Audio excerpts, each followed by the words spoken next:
sais même pas si c'est le conseil de... Dernière partie du bocal local avec la chanteuse lyrique Mireille Delinge, bonsoir. Bonsoir. Et les Arts Sacrés, le Festival des Arts Sacrés de Mulsanne, Frédéric Galland, bonsoir. Bonsoir. Vous êtes l'adjoint à la mairie de Mulsanne. Voilà, adjoint à la culture. Adjoint à la culture, on a eu l'occasion de se voir notamment pour le Festival de la caricature. Tout Voilà. à fait. Vous êtes toujours le bienvenu sur ce plateau.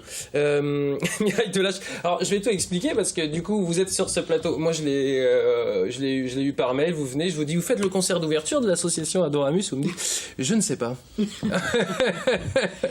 Non, en fait je ne sais pas si c'est le premier concert ou pas. Moi, en tout cas Adoramus a publié sa saison culturelle qui ouvre le 2 octobre avec 6 concerts et notamment à la chapelle de l'Oratoire, donc c'est au lycée Montesquieu, à l'église Notre-Dame de Sainte-Croix et au théâtre des Quinconces, chanteuse soprane pour vous, oui. Madame Delinge. Carrière du côté de Paris notamment, mais vous êtes installée en Sarthe maintenant depuis quelques années ?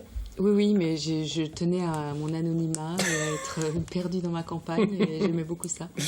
Et il se trouve que j'ai rencontré par hasard Dominique Fanal, qui va donc diriger le concert.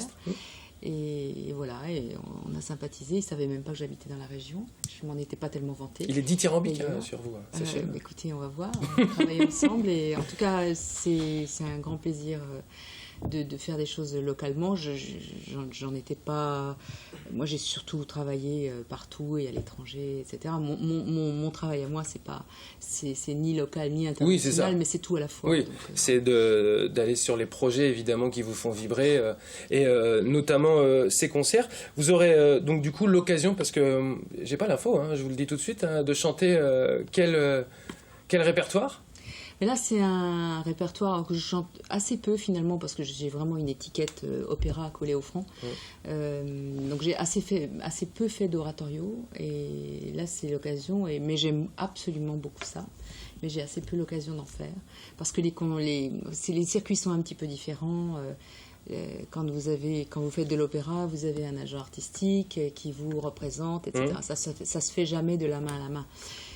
Tandis que pour les concerts et pour l'oratorio, ça se fait un chef d'orchestre qui vous connaît et vous invite pour faire des choses. Alors comment ça s'est fait là ? C'est clairement ça ? Vous avez rencontré Dominique Fanal comme ça sur le marché des Jacobins et vous avez dit mais vous êtes en Sarthe maintenant, mais venez donc chanter pour nous. Non, c'est pas l'intermédiaire d'une dame qui était professeure de violon au Conservatoire du Mans, qui s'appelle Madame Courtade, et elle nous a fait nous rencontrer, voilà, tout simplement. D'accord. Et vous avez tout de suite accepté le projet pour chanter pour l'association Adoramus.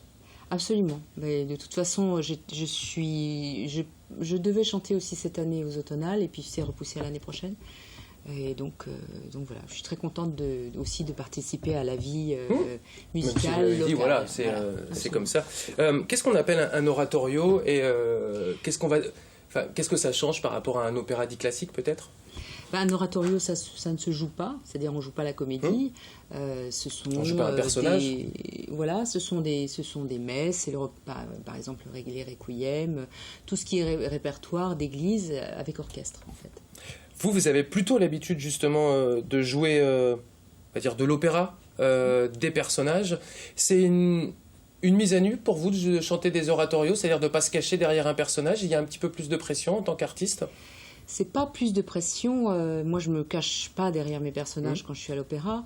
Mais c'est un autre travail, c'est-à-dire que les textes sur lesquels on travaille à l'oratorio sont des textes qui sont qui étaient en tous les cas archi connus de tout le monde.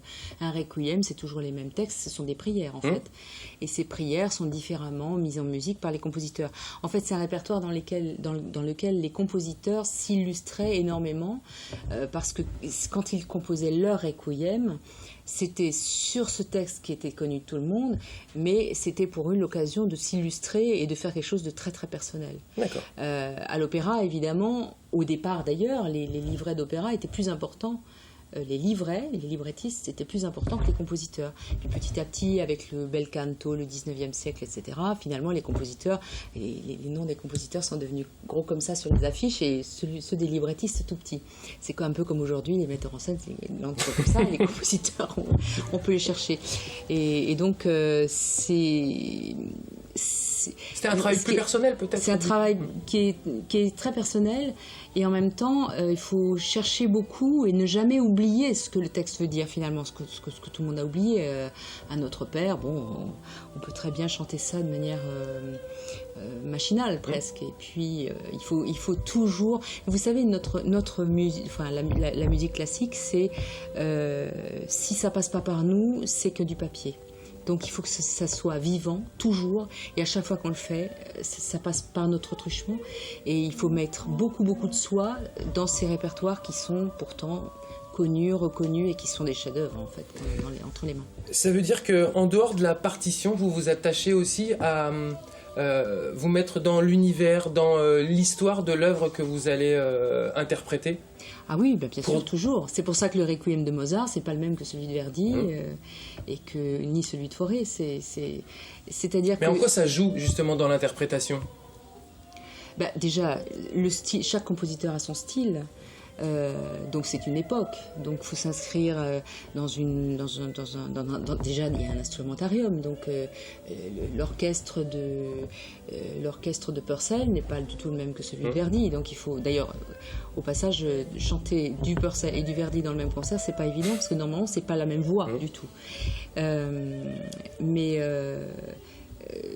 c'est ce qui fait la beauté et le côté exceptionnel de notre métier. D'abord, bon, déjà nous, on n'a pas de micro. Oui. Nos voix, ce sont des voix... voilà. Quand on sait qu'aujourd'hui, dans la variété, quelqu'un qui chante faux, on le corrige électroniquement. Bon, voilà. Donc on a cette authenticité-là, mais en même temps, c'est extrêmement vivant. Particulièrement pour la musique, parce que c'est réinventé à chaque fois. Et à chaque fois qu'une musique, aussi connue soit-elle, passe par un interprète, quelque chose de son âme doit passer et qui parle aussi aujourd'hui de la raison pour laquelle un chef-d'œuvre est immortel. L'interprétation, vous l'avez dit, passe aussi par ceux qui les ont écrits, les auteurs. Le rôle du chef d'orchestre et la complémentarité avec le chef d'orchestre, Dominique Fanal, vous ne le connaissez pas plus que ça. Il y a une vraie relation extrêmement importante aussi dans l'interprétation, puisque si vous ne le connaissez pas, vous ne connaissez pas forcément la manière qu'il a de diriger, beaucoup de travail justement en amont. C'est tout le travail qu'on a à faire, c'est-à-dire qu'on a cette partition qui est le chef-d'œuvre, et après il faut décider comment on le fait. Il faut décider du tempo, il faut décider des nuances, il faut voir comment on respire, comment on articule les phrases, et c'est un dialogue entre l'orchestre et le soliste, donc tout ça est à décider, et on va se découvrir, et c'est ça qui va être merveilleux. Ouais. Vous allez me dire si je me trompe, mais quand on joue dans un opéra, et quand en plus on est soprane, les sopranes sont souvent soit l'ami enfin pas l'ami, mais je peux dire le faire valoir parce que ça fait vraiment trop, mais vous êtes souvent à côté du ténor, embêté par tout ce qui peut être les barytons, tout ça. Là, dans un oratorio, vous n'avez pas tout ça, vous êtes un peu tranquille, vous pouvez vraiment exprimer et être entre guillemets la soliste du concert. Là, de toute façon, je ne suis pas seule, on va être 4 solistes, donc chacun tient son rôle. Mais c'est vrai un peu ça dans l'opéra, non ? On est souvent à côté du ténor et puis il y a le baryton, non ? C'est-à-dire que oui, enfin, c'est ce qu'on appelle la typologie vocale, c'est-à-dire la soprane, c'est en général la fille à marier, si on veut être un petit peu...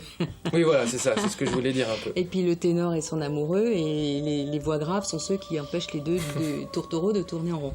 En gros, c'est ça. Mais justement, moi, je me suis toujours un peu appliquée à sortir de cette typologie vocale. Là, vous êtes en train de passer un extrait du couronnement de Popée.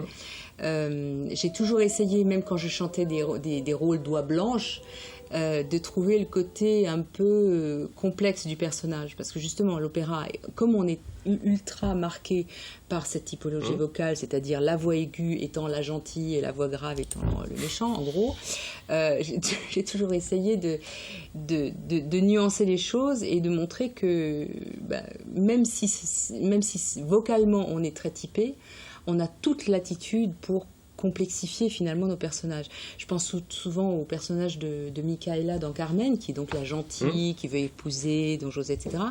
Et je me suis toujours dit qu'à la fin, quand elle va chercher Don José dans la montagne, en lui disant que sa mère est sur le point de mourir, si on part du principe qu'elle ment, elle est moins oie blanche. Et puis du coup, c'est une femme qui veut finalement bagarrer pour récupérer son ténor. Voilà. Mireille Delinge, programmée dans le cadre des concerts de l'association Adoramus, concert d'ouverture le 2 octobre prochain. Il y a 6 concerts de prévus dans 3 lieux différents, la chapelle de l'Oratoire du lycée Montesquieu, l'église Notre-Dame de Sainte-Croix et puis également le théâtre des Quinconces. Les arts sacrés, est-ce qu'on peut parler d'arts sacrés pour la musique classique? On est d'accord, hein, c'est raccord avec vous à Mulsanne. Frédéric Galland, ce sera le 23 septembre prochain, première édition du Festival des Arts Sacrés. 2 parties, chorale Milacor chante Vivaldi, et ensuite un focus sur Daniel Facerias, personnage méconnu, mais qui a gravité autour de personnages beaucoup plus connus et qui s'est fait une spécialité des troubadours. C'est ça. Je peux dire ça comme ça. Il a fait une thèse sur les troubadours. Et puis, troubadours du XIIe siècle. Voilà. C'est quand même assez précis. Tout à fait.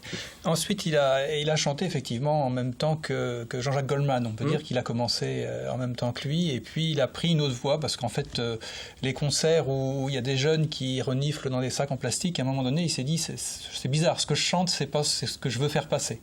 Donc, il a pris un temps et puis il a orienté sa chanson vers d'autres thèmes. Donc son premier album dans un autre genre, c'est-à-dire plus chrétien, ça s'appelait Thérèse. Donc des thèmes, mais pas des cantiques. Des thèmes avec vraiment une information à faire passer. C'est de la chanson chrétienne, c'est ça? C'est un engagement, c'est de la chanson sur des thèmes. Alors, il y a Thérèse, il y a Fra Angelico, qui était un peintre italien, il y a des thèmes qui sont maintenant un peu plus écologiques. Donc, dans son dernier album, c'est Le Maquis, et c'est un peu rentré en résistance contre la société de consommation, les écrans, les désherbants qui sont un peu toxiques.